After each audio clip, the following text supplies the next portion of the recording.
Hey guys, EzraTime here. Welcome back to another Ezra review. And today I want to review this movie called VHS Halloween, which is first released on October 3rd. I think, yes, October 3rd. And this is obviously part of the long-running VHS franchise. And I did review VHS Beyond last year on my second channel. Um, and I thought this for this year, I might as well review VHS Halloween, because the last video people seems to be tuning in, at least on the second channel. I don't know about this channel, we'll see. But I did plan to talk about it anyway, near Halloween because, well, that's the title. And I think that's exciting for me because the VHS franchise has this era and idea, at least for like the recent VHS movie where they took inspiration for like certain years and certain genre. Obviously Beyond is like a more sci-fi, and there is like VHS 94 and 85, like from specific years, and I think that was a good idea.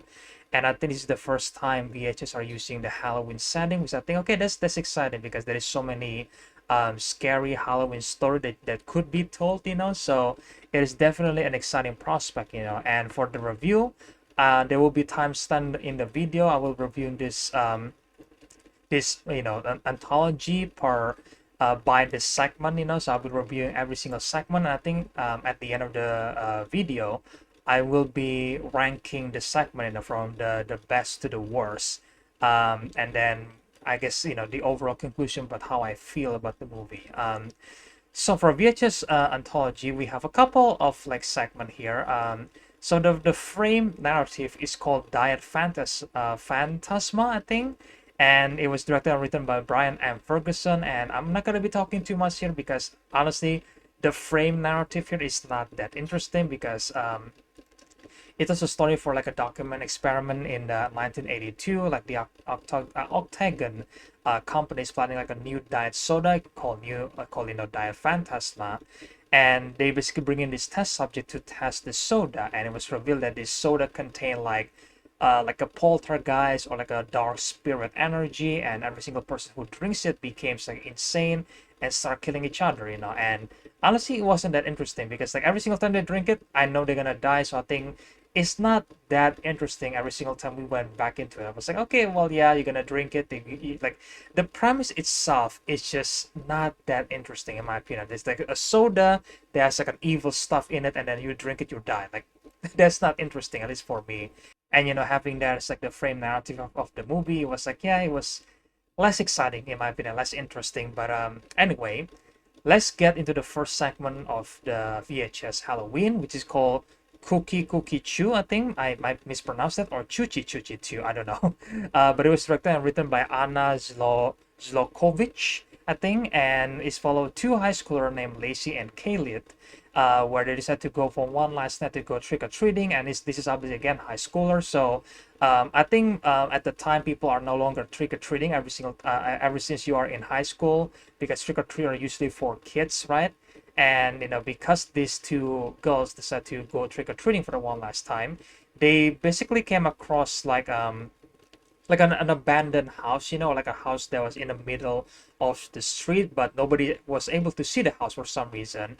And there is an entity called the mommy that basically was it's like a punishment for them, for because they are too old for trick-or-treating. And I think that as an idea that was actually work. I kind of like that idea a lot, where it's like, hey, like it's like you're already grown up, you're no longer allowed to trick-or-treating, and then if you are trick-or-treating, then this mommy will find you and will, well, make you as her baby in a way. um this segment is basically working as like some sort of like a haunted house, because the girls are trapped inside the house, because the mom is luring them in. And it's like, yeah, I think because like this segment, in my opinion, it was like creepy in a way, because you see like the previous victims of the mommy here. Because if the mommy catch you, then basically she will breastfeed you, and then you became her baby. You became basically your personality just gone, and then you became like thinking and acting like a baby no matter how old you are.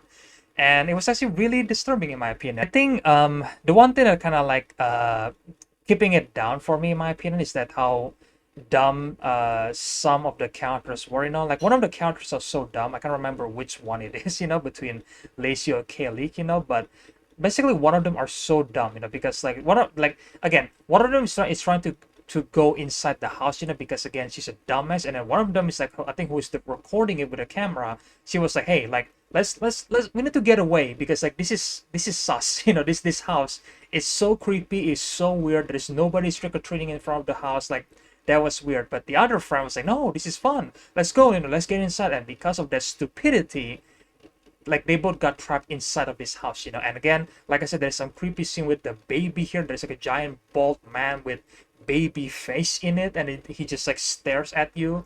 That was, I think, the creepiest part of the segment, or like this segment. The mommy itself is like, yeah, I mean, she's the entity with so many breasts, I think, because I don't think I can show that on YouTube, but that's essentially what it is. She has a lot of breasts, and that's it. And the segment basically ends where the mommy basically sing a lullaby, and Kaylee and Lacey. Lacey's the annoying one. I remember that Lacey's the annoying one, and because Lacey got caught by the mommy, Kelly was like, okay, well, she basically surrenders, and becomes the victim, because, well, there is no way out from the house, so what can you do, So that's how they end the footage, the segment, which is okay, sure, that's cool. Yeah, overall, I did enjoy that, but of course, like, the stupidity of the characters is like, they kind of bring it down for me. But the second segment here is called Supra Sic Infra. Again, I might mispronounce that. But it was directed by Paco Plaza and written by Paco Plaza and Alberto Marini. Now, Paco Plaza is actually one of the directors of Wreck, which is, again, I did review Wreck like last week. You guys can watch that review of mine. I love Wreck. It was so scary. And when I was finding out that, oh, Paco Plaza, one of the directors, is actually directing a segment for VHS, I was like, okay, this could be exciting. This could be good. But it's essentially becoming like, where one characters are trying to recall the bizarre mass murder, during their Halloween party, because the police is basically questioning this one survivor named Enric, and Enric is basically having a flashback because he's explaining what's going on, and essentially, in their Halloween party, obviously they're celebrating, and then there is a like, I think there is a reading in the wall when they were partying. It's called Ut Supra Sic Infra, which is literally translated to as above, so below, which I think it might be a reference to, like, the movie, because there's a movie about a Paris catacomb with the same title, but it might be referencing other stuff as well, because, like, this, I think, is based on like a modern paraphrase or something like that. I'm not exactly sure. But yeah, I mean, that's a cool, I guess, a cool reference to that movie, but it's also like, I think, has a different meaning on itself. But because of this, they have because like the Enric decided to read this word 3 times.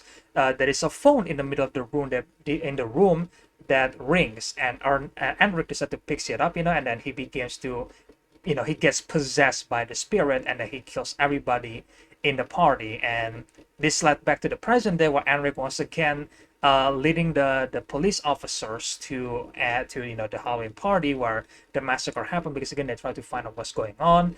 And the same thing basically happened. The phone rings, and because they forced Enric to read the passage again 3 times, and then, well, Enric got possessed once more, and then he decided to kill everybody, where he basically pulling the eyeball out of every single victim and every single victim there, which I think is really cool to see the camera like upside down. You see the characters basically levitating, and then Enric just like slowly approaching them and taking out of their eyeball, which I don't know if I can show that on YouTube, but that's what happened before he vomits the eyeballs, which is very gross. But yeah, and then the segment just kind of ends, after Enric decides to drops the bodies to the floor, and then, like, yeah, that's it. That's the end of the segment. So to me, it's like, yeah, it's not, I don't know, like, again, it has potential to be creepy, but I feel like it's a bit underwhelming that was the story for this particular segment, because I think, again, it was directed by Paco Plaza, so I thought, oh, maybe he has something on his sleeve that could be scary, just like Wreck, and this is like a found footage movie after all. But not really. It was kind of boring, in my opinion. The idea is cool, that you can summon a spirit and then you get possessed and stuff like that, but, like, again, nothing interesting happened. in the segment. It's just like, yeah, like it happens twice. They basically just like history repeating itself in the one segment, and that's it. So I don't know. To me, it's not that interesting. But let's move on to the other segment called fun size. Now this is basically the I would say the fun part of, well, I mean, it's called fun size. So this is like one of the fun part of the segment here, because we follow four characters named Haley, Austin, Lauren, and Josh. Because again they are adult, basically Halloween partying and then trick or treating. And then one day they decide to go trick or treat to some house, I think, and then basically the group came across a ball that has a sign stating one per person, which is also kind of like hit close to home, I'm assuming, because there's a lot of storyline out there where somebody put a candy in the porch and then they have a sign, one per person, and obviously the trick-or-treaters just like doesn't even care, so they just took so many candy, and basically being greedy about it. And that's basically this segment is basically making fun of that, because again the groups are like breaking the rule. They were actually getting sucked into the bowl of candy, which is, again, this is like the fun fantasy segment of the VHS Halloween, which I think, yeah, that's pretty cool.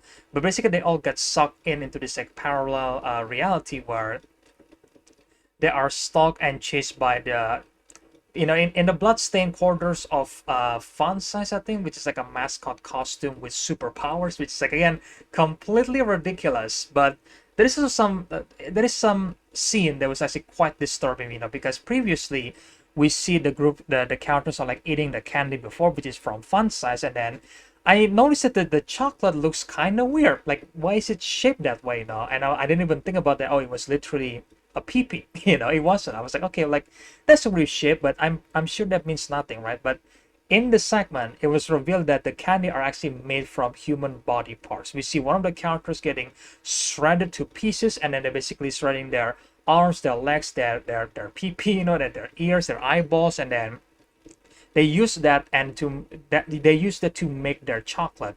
And I was like, oh my god, like when the characters are eating a chocolate before, they were actually eating a pee-pee of a human being. Like, wow, that was disgusting. That was absolutely disgusting. And even though this segment is also like, in my opinion, like, again, the mascot is not scary. It was supposed to be like a, I don't know, it feels like a kid's horror movies in a way, where like the mascot was supposed to be cute and fun, but it was like, no, it was really disturbing and really gory in a way.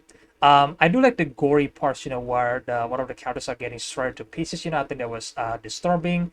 But I think the rest of the segment are very, very fun. I like it a lot, because again, the characters did not make it up, because of course, they were killed by the mascot, and I think the mascot also has some fun voice. So yeah, I mean, it has the title Fun Size, so I enjoy this segment, where the characters are like running away from the monster, and then obviously they all got killed in very different way. And yeah, the segment kind of ends where all our characters are dead, and we see a woman or mother recording the two children basically taking candy from the Fun Size bowl, and I think they basically took more than one, of course, and then the ball basically fly into the mother's camera, and that's where the footage ends. So I think in a way, it's like, again, this segment, it was really, really fun. I did enjoy that, So it's getting a bit too ridiculous at times, because like I know this is supposed to be like a scary segment in a way, but it was like, no, it was like ridiculous. It feels like a Disney version of like horror in a way. We see like the ball flying to the camera. That was kind of ridiculous. The mascot is ridiculous. But I do appreciate the gory elements of the segment, so I did have a fun time, and everybody has a good performance, so at least there's that.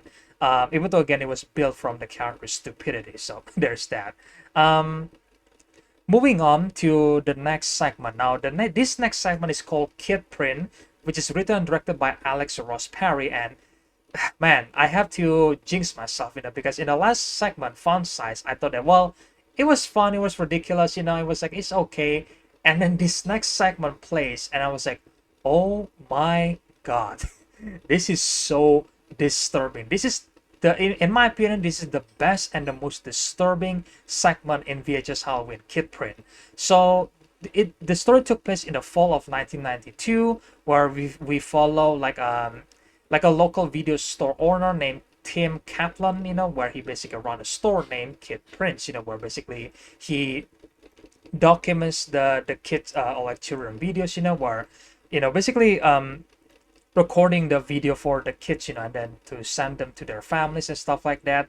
Like a video store, so like you've seen it before. And the story basically took place in Halloween 1992, where we see there is like so many missing children, and then their dead bodies show up with extensive like mutilation, which is like a very disturbing deaths, and just like in the previous segment, the story sadly is kind of being followed by another dumb character, which is again Tim, the dad, where he has two daughters, right? The wife basically saying that, Tim's wife basically saying that, hey, I don't think we should go to Halloween, because all these missing kids, and then they wind up dead, they're mutilated, which is really disturbing. I don't think it's a good idea to bring our two daughters to trick or treating, but Tim, being a fucking idiot, he decided to, hey, let's just go there, because there's a cop there trick or treating, just to be safe. And I thought that the story's gonna go with like, oh, like Tim is such an idiot, and that's why his two daughters might get killed in this segment, like that, or at least that's what I thought that the story would be. But not really, because eventually Tim got called away back to the video store, and back in the video store, it was revealed that the murderer is actually one of the Tim's employee in video store for Kidprints, and once he got back there, he saw this incredibly disturbing footage, which again I don't know if I can show it because it's very bloody. Where again, it's a bunch of kids getting mutilated. They're getting cut to pieces. Their skin and their face getting cut to pieces by the murderer. The murderer was revealed to be Bruce, which is Tim's video editor. And he's been killing kids in their basement, and then he recorded that because he's a sick bastard to just keep that in their collection. And Tim was at some point trying to, like, obviously he was surprised that, oh, by the time he get back there, Bruce was basically already filming one of the two missing kids, because like, before he murders the kids, he filmed them first, where they were like crying, and then they went to return home. It was like really disturbing, because like the way the segment was edited was actually really clever as well, because you did follow like Tim perspective for the most part, but at some point it's gonna cut back to Bruce perspective, where he was recording these kids because they are crying, they're sad, they were scared. It was like, oh wow, like it added to the element of the mystery in the segment, and eventually it was revealed that all these two footage happens at the same time. So it was like, oh wow, I did not expect that. And at some point, Tim tries to help the kids to escape, but the kids basically kills Tim because they thought that Tim and Bruce are working together, because obviously I think the kids are recognizing that, hey, we are in the same video store here owned by Tim, so obviously he knows about the killing, so okay, I understand that. Like, and Bruce even put like one of the kids' faces into Tim's face, which is like, again, very disturbing, kind of like Leatherface, but much more messed up this time around, because again, it's a kid's face, but the kids, sadly, they never escape, and the segment basically end where Tim was basically thought to be the killers, and then Tim was also dead, killed by Bruce, and then the segment kind of ends with Bruce saying that he's like basically telling the reporters of basically interviewing him, where he's like, well, he's gonna keep continuing what he was doing, he's gonna try his best to serve the community and try to provide for the community, because obviously kind of like winking to the audience that, hey, I'm gonna keep continuing my killing spree against these kids, which is again very disturbing, very messed up. The visual, the kills, is like, oh my god. I was actually like very scared watching this segment, and I was like, oh my god. After Fun Size, which is like, again, very like ridiculous, very fun in my opinion, and then now we get to Kidprints, which is just very, very disturbing. So I think that's a good way to segment your VHS, because like, yeah, the previous segment was like super ridiculous, and then now the next one is super bloody, super disturbing. Like, wow, to me, this is the best one, I absolutely love it. Moving on to the other one, I think called Home Haunt. Home Haunt is basically, again, is a haunted house segment here where we follow families. It was written and directed by Micheline Pitt Norman and R.H. Norman, and we follow a family who basically setting up an elaborate haunted house named Kid, his wife Nancy, and then his son Zach. And Zach here, he's no longer want to participate in the family tradition of Halloween because he grown up, And obviously, as a grown up, I understand that you don't really want to do some kids activity anymore, because again, you are different, but the dad was like, hey, you need to do this because this is a family tradition, which like Zach eventually reluctantly agreed to do this, and then when they're trying to shop for some decoration for the haunted house, the dad found like a record or something like that, from like a haunted hall, like from the Halloween horrors like store, and then he basically steals that record, called Halloween horrors. So Kid decided to open a haunted house in the neighborhood just like before, and then he decided to play the record in there in the show. And because he's playing this record, basically everything inside the haunted house becoming real. Like for example, there is a witch inside the haunted house, right? Well, that witch became an actual witch, and then there is a ghost shit that you use for Halloween. That's essentially becoming the real ghost flying around. Which I think that's a really really fun idea. We see all Zach, Kid, and Nancy running away from this haunted house prop. Basically, they basically came to life along with the rest of the neighborhood who set to attend there. And there is some fun kills, where the ghosts are killing people left and right, which I think, wow, okay. There is also zombies, I think, that appear there, and there is some disturbing torture device as well, So like I think this is like a really fun it's a fun like it feels like a fun game set in a haunted house, where the characters have to escape several levels and then they have to get to the next levels, and then they're gonna face some new enemies, some new obstacles, and before they eventually came out, and in the end, Zach, Kid, and Nancy managed to escape. They're the only survivors. So I think this is the only time where the main characters survive, at least in the segment of VHS Halloween, where the main characters at least survive the encounters here. And as they escape, there is a witch that basically fly out, and then she grabs Zach's camera, and then the witch proceeds to kill again several children and several trick or treating, and then that's how the segment ends. So okay, wow. That was also fun. I think it's a really nice pace. I like it. From fun size, ridiculous, and then Kidprint was super disturbing, and then you get to Home Haunt, which is again going back to being fun. Because I think this three segment here is actually well paced in my opinion. So I did like it that it's the last segment for VHS Halloween. Going back to Dia Phantasma, which is again the I guess like the main narrative here. It was revealed that Subject 47 was able to contain this like black liquid spirit or whatever it is, and eventually it just kind of ends where the facility are like kind of like possessing, like it was possessed by this soda, so a bunch of people getting possessed there, and I think the child, like named Subject 47, basically killed the researchers, and then it kind of ends in a, I guess in a kind of fun way, where the Phantasma as it became like a real product, where now the products are being sold to, to other people as well, and it's no longer an experiment. So I think in the end, it was implied that hey, everybody who drinks this or who ordered this can be possessed by the whatever spirit inside the soda. So yeah, I don't know. I mean, it's kind of like whatever in my opinion. So I think in terms of the ranking, I think the best one, I said it before, the best one will be Kidprint. This is just the most disturbing and I think the most engaging storyline in the segment. Again, Tim again is an idiot.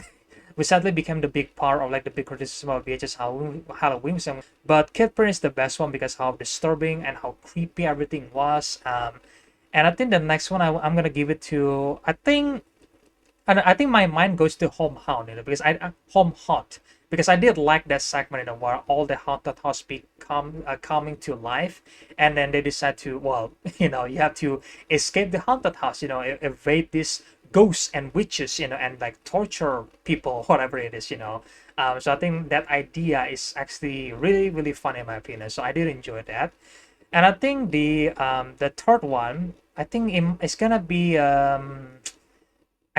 Fun Size. Honestly, I think Fun Size is like, again, it's a fun, silly, ridiculous segment. But I did enjoy the time, because I think the segment aware that this is ridiculous, but they also managed to create some disturbing moments where the candy was made from people's bits and pieces, which I think that's disturbing. But I think for the most part, I did enjoy the segment, So Fun Size is the third one, and the fourth one. I think it's gonna be, I think it's gonna be the first one, called Coochie Coochie Coo, I think. But yeah, this is actually another haunted house segment, but this one less fun, and it was actually much more creepy, and I really enjoy the creepiness of the atmosphere. They're seeing that like grown up acting like a baby. I think that was like it was creepy, and I did like the mommy design. It was, I think it was kind of cliche that he has so many breasts, but I feel like the idea of, like you can no longer trick or treating, because you're no longer kids, and then this entity will find you and will punish you. And I think, okay, that's interesting. I don't know why she would be punishing this woman, because I think this girl is just like there just to have fun, but for some reason the mommy was like, hey, I'm gonna punish you too, for some reason. But yeah, I did enjoy the segment, so yeah, for the last one, I think this is gonna be the worst one, obviously. I think sadly it's gonna be Supra Sic Infra, as above so below, which is disappointing, because again, once again, this is directed by Paco Plaza, which I'm looking forward to it, but ultimately it has the least to offer in my opinion. Like, I have no interest to rewatching it again, because the segment is kind of like, it's kind of boring, like you're going back and forth between the past and the present, but there is nothing new there, because in the present you're just gonna see the how basically Henry killed the people, and that's it, which again, on one hand it is disturbing, and I think the idea of like there is a writing on the wall and then you read them and then invite the spirit through the phone, so I think that's the idea of self could be cool, but I don't think they did enough with it to make it interesting enough, so I think in the end it was kind of boring, from the past to the present. It's basically telling the exact same story and the exact same segment, so it's the most, it has the least to offer in my opinion, so that's gonna be the worst one for Supra Sic Infra. And I guess I don't know if you can count Diet Phantasma as a segment. I mean, it was like the main like framing narrative of the movie, but I would say this is basically the way worse than Supra Sic Infra, because yeah, Diet Phantasma is just basically, hey, let's invite the subject here drinking some soda, and then they get possessed, they kill each other, and then the next interval was like this, like it's the exact same shit, man. And the ending was like kind of fun, I guess, where the soda getting sold to a bunch of people. It's like, oh no, like everybody's gonna get possessed there. But I think besides that, it has nothing. Again, it has nothing interesting to offer, sadly, So this is definitely the worst one, like below, well, below Supra Sic Infra, So yeah, I think both segment to me kind of like, I guess, they kind of tie in together. Like they have nothing too interesting to offer, and they are kind of boring in my opinion. I was like, okay, like can we just move on, because like this is not, yeah, this is not for me, man. It was the least to offer in my opinion. But yeah, that's my ranking and my review for VHS Halloween, guys. I guess let me know, guys, in the comment section below, what do you guys think about the VHS Halloween? Do you guys like it? Do you guys hate it? And which one is your favorite and your least favorite segment, of VHS Halloween? You guys can let me know in the comment section below. I'm really hoping that in the next year, which I'm assuming they're gonna make more VHS movie, I'm really hoping they can continue the Halloween segment here, because I did enjoy the idea for bringing this different spooky story told in a Halloween season, because I think they could do so much more with that, but I understand that they in the next one they might go with a different route, maybe go into again specific years, which is possible, or maybe they're gonna have like a different holiday theme, maybe like a Christmas VHS, and then make it a horror segment out of it, I think that would be cool, so yeah, I hope they make like a second part in like VHS Halloween 2 or something like that, because I think there is so much more potential to be told here, but again, this is my idea. What is your next idea, guys, for the next VHS next year, because they're gonna make more of this, so let me know your ideas about that in the comment section below. And if you guys enjoyed this video, then make sure guys leave a like, comment, subscribe, share the videos, usual stuff, and stay tuned for more videos in the future, guys. And again, I hope you guys enjoyed this review, and I will see you guys in the next one then. Bye.